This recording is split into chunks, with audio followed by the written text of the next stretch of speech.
അപ്പം നമ്മളിതാ മോച്ചി വാങ്ങിയിട്ടുണ്ടേ. മോച്ചി ഇത് എനിക്കിതിനെപ്പറ്റി അറിയില്ലായിരുന്നു. അപ്പം ഞാനിങ്ങനെ യൂട്യൂബിൽ ഓരോ വീഡിയോസ് കണ്ടതാണ്. അപ്പം ജാപ്പനീസിലെ ഭയങ്കര വൈറലായിട്ടുള്ള ഒരു ഐസ്ക്രീമാണെന്ന് പറഞ്ഞിട്ട് അങ്ങനെ വാങ്ങിച്ചതാണ്. നമ്മളിപ്പോൾ ഇത് വാങ്ങിച്ചത് ഇവിടെ കാനഡയിൽ ഇത് കിട്ടും. അതായത് കോസ്കോയിലും അങ്ങനത്തെ ഷോപ്പുകളിലൊക്കെ കിട്ടുന്നുണ്ട്. ഇതിപ്പോൾ നമ്മൾ വാങ്ങിയത് വാൾമാർട്ടിൽ നിന്നാണ്. അപ്പം ഇത് ഓൾറെഡി പൊട്ടിച്ചു ഇതൊന്ന് കഴിച്ചു നോക്കുകയും ചെയ്തു. ഇന്നലെ വാങ്ങിയപ്പോൾ തന്നെ നമ്മളതൊന്ന് ട്രൈ ചെയ്തു. ഇത് മേബീൻ്റെ പണിയാണ്. ഒന്ന് പ്രസ് ചെയ്ത് ഇത് നമ്മൾ ഫ്രോസൺ ആയിരിക്കും നമ്മൾ എടുക്കുന്ന ടൈമിൽ. അപ്പം കഴിക്കുന്നതിൻ്റെ ഒരു അരമണിക്കൂർ മുന്നേ ഒന്ന് പുറത്തെടുത്ത് വെച്ചാൽ നല്ല ടേസ്റ്റ് ആയിരിക്കും. എന്നുവെച്ചാൽ ഭയങ്കര ഒരു അലിഞ്ഞ് കിടക്കും, ഒരു ഗ്ലുഗ്ലുകള് പോലെയായിരിക്കും. ഞാൻ കാണിച്ചതിൻ്റെ ഒരു കൺസിസ്റ്റൻസി. ഇതൊന്ന് മേബി പ്രസ് ചെയ്ത് ആക്കി വെച്ചതുകൊണ്ട് ഒരു വൃത്തിയില്ല ഇതിന്. ഉണ്ടോ?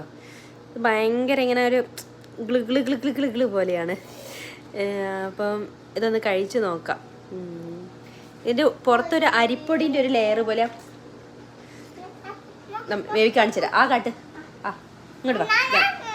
മേബി കഴിക്കുന്നതാണേ. കാണിക്ക്.